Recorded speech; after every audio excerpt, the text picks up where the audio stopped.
Bonjour à toutes et à tous et bienvenue dans cette nouvelle vidéo consacrée encore une fois à l'univers des nouvelles technologies et aujourd'hui plus particulièrement au test d'un matériel, une petite batterie externe de la marque Sonibag. Donc j'avais déjà testé un sac avec un panneau solaire où je vous l'avais dit, j'avais été moyennement convaincu par la puissance délivrée par le panneau. Mais là donc cette petite batterie externe n'a rien à voir avec le soleil, même si l'adage de la marque reste toujours Walk with the Sun. C'est une batterie externe, tout ce qu'il y a de plus classique, mais avec quand même des options qui peuvent être sympas. Et donc je vous propose de vous la faire découvrir et de vous expliquer un peu comment je l'ai testée et quelle est son autonomie, ses points forts et ses points faibles, juste après l'intro.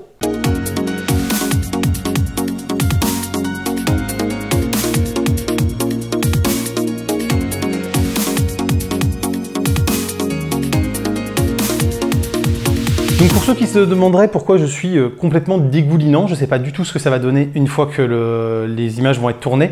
Il fait 35 degrés dehors, 30 degrés à l'intérieur, c'est juste insupportable avec les spots en plus qui m'éclairent. Donc je suis désolé si je parais un peu ruisselant, mais j'arrive absolument pas à rester sec plus de 30 secondes. L'été est vraiment bien là. Alors, donc cette petite batterie externe, elle fait 5000 mAh, elle est compatible Quick Charge 3, ce qui fait que si vous avez un téléphone avec un processeur Qualcomm ou avec en tout cas une interface qui permet la charge rapide compatible avec le Quick Charge, et ben vous allez pouvoir recharger votre téléphone extrêmement vite. Elle ne fait que 5000 mAh, mais vous le voyez, elle est vraiment toute petite, c'est-à-dire que si je la compare à mon Redmi Note 8 Pro, elle est vraiment très petite, très compacte. Et vous voyez ici, il y a un rond, parce qu'elle est aussi compatible avec la charge sans fil. Et ça, c'est super pratique parce que si vous avez besoin à un moment de ne pas vous encombrer de fil, si votre téléphone est compatible, vous avez juste à la tenir comme ça au dos de votre téléphone. Vous avez vos deux mains pour manipuler le téléphone, vous n'avez pas de câble qui pendouille. Ou si vous avez un téléphone qui n'a plus de prise jack, contrairement au mien, ça peut vous permettre de faire la recharge en sans fil et d'avoir la prise jack qui est utilisée par exemple pour des écouteurs filaires ou des choses comme ça. Donc ça, c'est toujours pratique aussi. Vous avez un petit bouton sur le côté qui vous permet d'afficher le niveau de charge avec des loupiottes. Il y a 4 loupiottes, donc ça vous permet de voir de 25, 50, 75 et 100% de charge. Donc ça, c'est pratique aussi. Et si quand vous avez connecté quelque chose, ça ne fait pas l'interface pour se lancer automatiquement en termes de charge, appuyer sur le bouton va vous permettre de lancer la charge. Donc ça, c'est aussi assez pratique.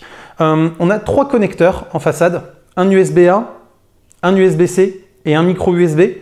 Donc le micro USB et l'USB-C peuvent servir à charger la batterie et l'USB-C et l'USB-A peuvent servir à brancher quelque chose dessus pour être rechargé. On peut bien sûr utiliser le connecteur USB-C, le connecteur USB-A et la charge sans fil en même temps. Donc ça, c'est plutôt pratique aussi, ça permet de recharger jusqu'à 3 éléments en même temps. Par contre, ça ne peut pas faire de pass-through et de hub de charge, c'est-à-dire que vous ne pouvez pas brancher par exemple le micro USB et ensuite charger sur l'USB-C et l'USB-A en même temps que vous rechargez la batterie. Donc vous ne pouvez pas par exemple, moi je l'aurais pensé fonctionner de concert avec le sac Sonibag, vous ne pouvez pas par exemple la brancher sur le sac Sonibag pour qu'elle prenne la charge du panneau solaire et en même temps avoir par exemple un smartphone de brancher dessus pour qu'il traque vos déplacements en GPS et donc que ça prolonge son autonomie grâce au panneau solaire et que quand le téléphone est chargé, elle continue d'emmagasiner quand il y a du soleil pour pouvoir ensuite recharger le téléphone quand il y aura moins de soleil. Ça, c'est quelque chose qui n'est pas possible et je trouve ça dommage parce que vu les produits proposés par la marque, ça aurait permis vraiment d'être en complémentarité et des moments où votre téléphone est débranché, où vous l'utilisez et où il n'y a pas besoin du câble,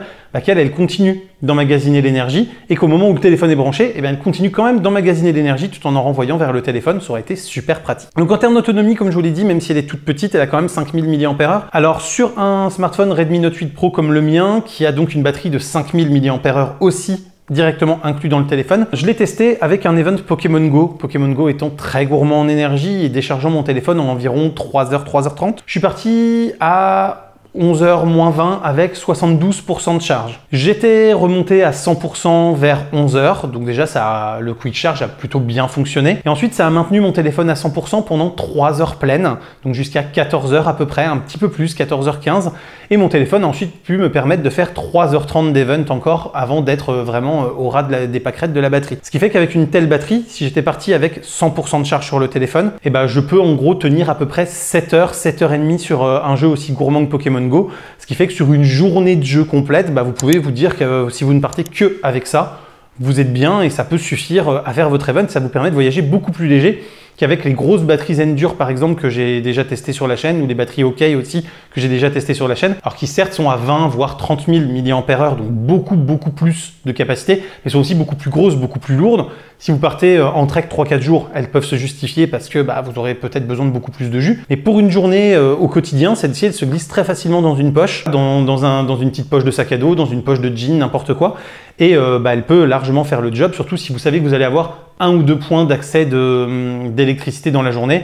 Elle peut largement faire le complément et le dépannage et avec sa légèreté, ne pas vous alourdir beaucoup dans un sac global pour partir au travail ou ce genre de choses si vous êtes un peu nomade. Globalement, elle est plutôt bien construite, les raccords de plastique sont propres, sont bien faits, il n'y a pas de jour, il n'y a pas de jeu. Elle a un petit revêtement un peu peau d'orange en plus qui est hyper agréable et qui permet aussi quand vous posez quelque chose pour la recharge sans fil, d'être un peu antidérapant et donc d'avoir plus de chances que votre téléphone, même si la batterie est légèrement inclinée, le téléphone aussi, ne glisse pas trop dessus et donc qu'il reste bien en place pour la charge sans fil.